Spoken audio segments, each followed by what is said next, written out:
அன்பு தமிழ் நெஞ்சங்களுக்கு வணக்கம். நான் உங்கள் மீனாட்சி சுந்தரம். இப்பொழுது எழுத்தாளர் பாமா அவர்கள் எழுதிய அண்ணாச்சி என்கிற சிறுகதைத்தான் உங்களுக்கு சொல்லப் போகிறேன். அதற்கு முன் இந்த கதை வனத்தை இதுவரை சப்ஸ்கிரைப் செய்து கொள்ளாதவர்கள் சப்ஸ்கிரைப் செய்து கொள்ளும்படி கேட்டுக்கொள்கிறேன். இப்பொழுது சிறுகதைக்கு போகலாம். அண்ணாச்சி சிறுகதை. ரொம்ப கிசுமுக்காரனாக இருப்பான் போருக்கு இந்த பையன். அவங்க ஐயனும் அம்மையும் அப்புறாணி கணக்காக இருக்கையில் அவளுக்கு பிறந்த இந்த கழுதை இப்படி தருதலையாக வந்து வாச்சிருக்க.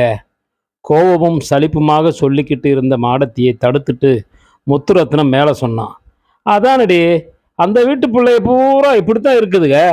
மித்ததுகளையாவது ஒரு வழியை சேர்த்துடலாம். ஆனால் இவன் இருக்கானே, அதான் இந்த அம்மாச்சி பைய, இவனை எட்டுலையும் சேர்க்க முடியாது, இளவுலையும் சேர்க்க முடியாது. ரொம்ப ரப்புக்காரன். யாரு? அந்த இருளாயி பேரனைத்தானே சொல்றீங்க? எம்மா, அவன் விளாவில் வெடித்த பையல்ல. பக்கத்தில் உட்காந்து பாசி நேற்று அடிச்சுக்கிட்டு இருந்த தாயம்மா சொன்னான். அம்மாச்சிக்கு 20 வயசு இருக்கும்.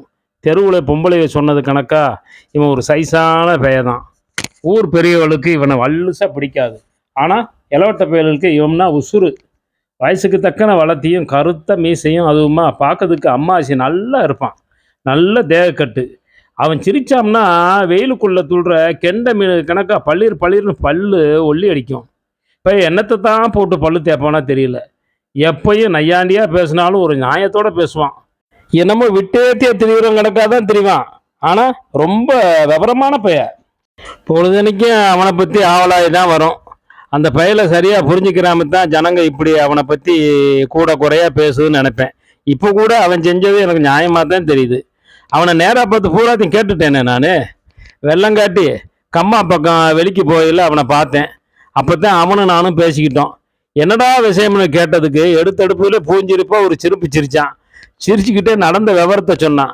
ஏன் மச்சான், இதில் என்ன தப்பு இருக்குதுன்னு சொல்லு. நேற்று அவர் பரசுராமர் வயக்காட்டில் வரப்பு வெட்டிட்டு வெள்ளனத்தில் வீட்டுக்கு வந்துட்டேன். வந்து கூளை குடிச்சு போட்டு அப்படியே நெட்டியக்கல் வரைக்கும் ஒரு நடை போயிட்டு வரணும்னு வண்டி ஏறினேன். நெட்டியக்கல்லுக்கு என்ன சொல்லியா போனேன் அப்படின்னு நான் கேட்டேன். சொல்கிறத கேளு மச்சான், அங்கே கிணத்து வேலை கிடைக்கும்னு இந்த கடைக்கார பொண்டுக பைய சொன்னாம்ட்டு வேலை விசாரிக்க போனேன். நம்ம ஊர் பஸ் ஸ்டாண்டில் வண்டி ஏற முன்னே பெரும்பாடாக போச்சு. அம்புட்டு கூட்டம். வண்டியில் ஏறையில் யாரோடையும் சண்டை விட்டுட்டியா? நீ ஒதுக்க மச்சான். முழுசும் கேட்காம உன் பாட்டுக்கு என்னத்தையாவது சொல்லுவேன். ஊடால பேசாமல் கேளு. அவன் குணம் தெரிஞ்சதுனால நானும் அவசரப்படாமல் சரி சொல்லு, நான் குறுக்க பேசலை சொல்லிட்டு அவன் என்ன சொல்ல போகிறான்னு அவனையே பார்த்தேன். அம்புட்டு கூட்டத்தில் அடித்து பிடிச்சி ஏறி இடம் பார்த்து உட்காந்துட்டேன். அதே வண்டியில் அவர் சந்திரசேகர் ஏறினார். சந்திரசேகர்னா யாருங்கிற? அதான் எங்கள் ஐயன் பண்ண வேலை செய்கிறாம்ல, அந்த மேஜாதி முதலாளி தான். வந்தவர் என்னை பார்த்தவனு என்ன சொன்னாருங்க? இப்போ பாரு, எங்கள் 2 பேர்த்துக்கு இடையில விழுந்த டைலாக் அப்படியே பார்த்துக்கோ. ஏலை, நீ அந்த மாடசாமியோட மகன் தானடா? நானு மாடசாமியோட மகனே தான். ஏலை, என்னை யாருன்னு தெரியலையாடா? ஏன் தெரியல? நல்லா தெரியுமே, நீர் சந்திரசேகர் தானே. சொல்லிக்கிட்டே இருந்தவன் வேட்டியை தூக்கிட்டு டவுசர் பையிலிருந்து ஒரு பீடி எடுத்து பற்ற வச்சுக்கிட்டான். இந்த பீடி எதுக்கு மச்சான்? அந்நேரம் பீடி எடுத்து பற்ற வச்சுக்கிட்டு போயே விட்டுக்கிட்டே பேசினேன் பார்த்துக்க. அதான் அது கணக்காகவே இருக்கணும்னு தான் இப்போ அதை பற்ற வச்சேன். சரி சொல்லுடா. பெரிய ஆக்டிங்காரன் தான், பொறுமையை சோதிச்சு போடுவேன். நானும் கொஞ்சம் எரிச்சலாக தான் கேட்டேன். சரிதான், இப்போ பாரு மச்சான், தெரிஞ்சுக்கிட்டுமாடா உட்காந்துருக்க? எந்திரிடா, நான் உட்காந்துடுறேன்.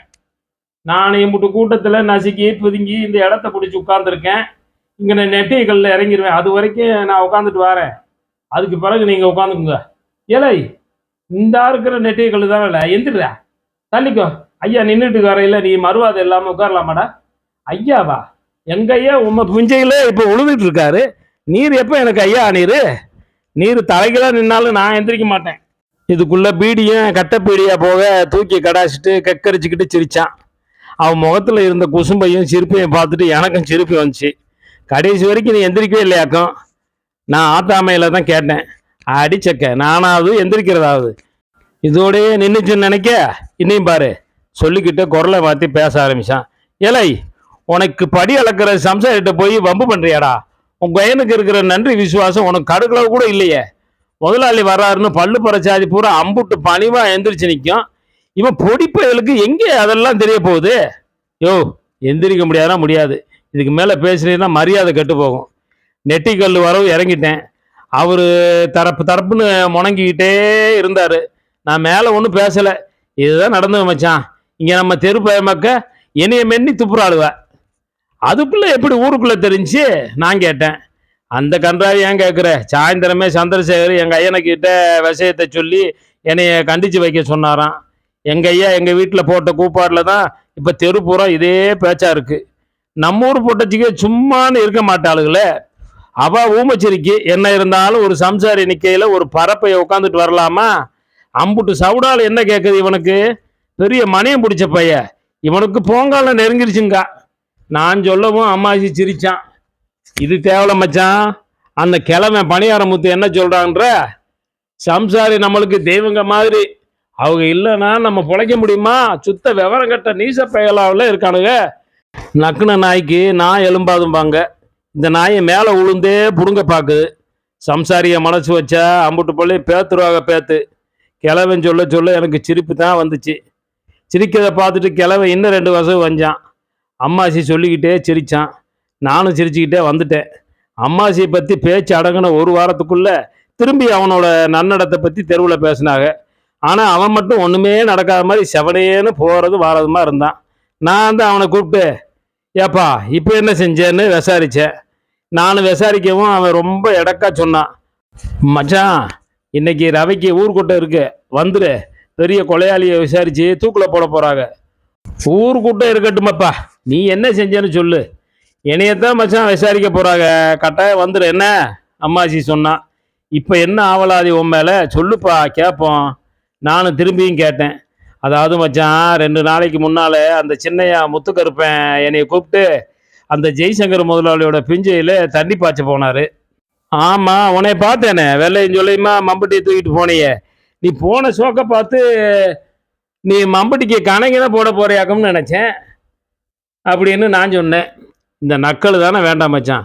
ஏன் வெள்ளையும் சொல்லியுமா வேலை வெட்டி போகக்கூடாதா? நான் அன்னைக்குன்னு பார்த்து இந்த முத்தூர்லன்ட்டு 1 ரூபா கொடுத்து சட்டைக்கு பெட்டி போட்டில் போட்டுட்டு போனேன். ஆமாம் ஆமாம், மடிப்பு கலையா சட்டையாக தான் இருந்துச்சு. சரி, என்ன விஷயம்னு சொல்லு. ஜெய்சங்கர் பிஞ்சைக்கு போனேன்னா அங்கே அவர் பம்பு செட்டுக்கிட்ட நின்றுக்கிட்டு இருந்தார். நான் மம்பட்டியோடு போய் நிற்கவும் அவரே பேச்சை எடுத்து விட்டார். சொல்லிக்கிட்டு இருந்தவே அவர் பேசுகிற தோரணையில் பேச ஆரம்பித்தான். இலை, உங்கள் தெரு முத்துக்கருப்புங்கிட்ட தண்ணி பாய்ச்சறதுக்கு ஒரு ஆளை பார்த்து அனுப்ப சொன்னேன். நேரமாச்சு, இன்னும் ஒரு பேரையும் காணவேன். முத்துக்கருப்பு சின்னையா தான் என்னையத்தான் அமர்த்தி போன்னு சொன்னார், அதான் வந்திருக்கேன். உன்னைய பார்த்தா வேலைக்கு வந்திருக்காப்லையா தெரியுது. எங்கேயோ ஆஃபீஸுக்கு போகிறவங்க கணக்காக வந்து நிற்க. நீ ரொம்ப சல்ல பிடிச்ச பையல்ல. வேற ஆளே கிடைக்கலன்னா இந்த பையன் உன்னைய போக சொன்னானாக்கும். இப்போ என்னங்கிறீரு? உமக்கு தண்ணி தானே பாய்ச்சனா, நான் எப்படி வந்தால் உமக்கு என்ன? ஏலை, இப்போ மணி என்னன்னு தெரியுமாலே? வந்திருக்கான் பாரு, எங்கேயோ ஊர் தேசம் போகிற மாதிரி. அண்ணாச்சி, உங்ககிட்ட தானே ரெஸ்ட் வாட்ச் இருக்கு, என்கிட்ட இல்லையா அண்ணாச்சி? நீங்கள் தான் மணி என்னன்னு சொல்லணும் அண்ணாச்சி. கூடி சீக்கிரம் வாட்ச் ஒன்று வாங்கணும் அண்ணாச்சி. வாங்கி கட்டின பிறகு மணி பார்த்து சொல்கிறேன் அண்ணாச்சி. அம்மாச்சி இப்படி சொல்லிட்டு இருக்கையிலே அவன் முகத்தை பார்த்து எனக்கு சிரிப்பு அடக்க முடியல. நான் சத்தமாக சிரிக்கவும், பொறுமச்சான் குறையும் கேளு. நான் அண்ணாச்சின்னு கூப்பிடவும் அவர் முகம் போன போக்க பார்க்கணுமே. ரொம்ப கடுப்பாயிட்டாரு. கடுப்போடையே திரும்பி பேசுகிறாரு.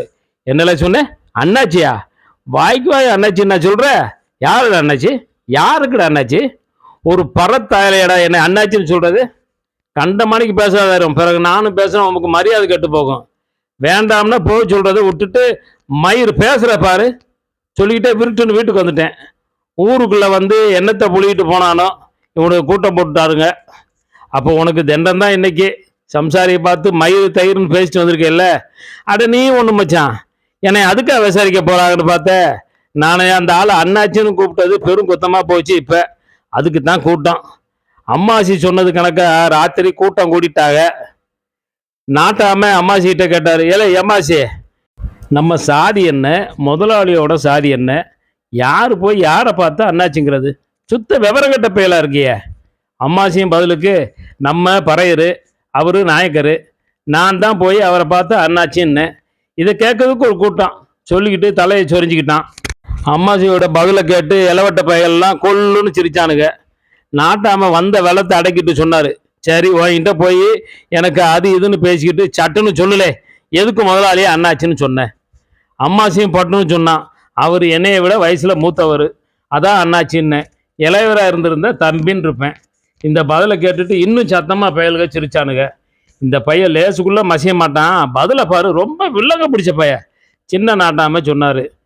உடனே நாட்டாமை சீரியஸாக பேச ஆரம்பித்தார். ஏலே, உன்னை யாரும் தமாசு பண்ணுறதுக்கு இப்போ கூப்பிடல. இம்புட்டு காலமாக யாராச்சும் பல்லு பறையனு நாயக்கமார உரமுறை சொல்லி கூப்பிட்டுருப்பாமா? நீ நேற்று பிறந்த பைய இப்படி விதண்டா வாதம் செய்றியே, அண்ணாச்சின்னு சொன்னது தப்பு தானலே. உடனே அம்மாச்சியும் சீரியஸாக பேச ஆரம்பித்தான். நான் சொன்னது ஒன்றும் தப்பு இல்லை. நான் என்ன மாமன் மச்சான்னு உறவு வச்சு பொண்ணு பிள்ளையா கேட்டுட்டேன். சாதாரணமாக அண்ணாச்சின்னு மறுவாதையே கூப்பிட்டதுக்கு இம்புட்டு ரகலை செய்றீங்க.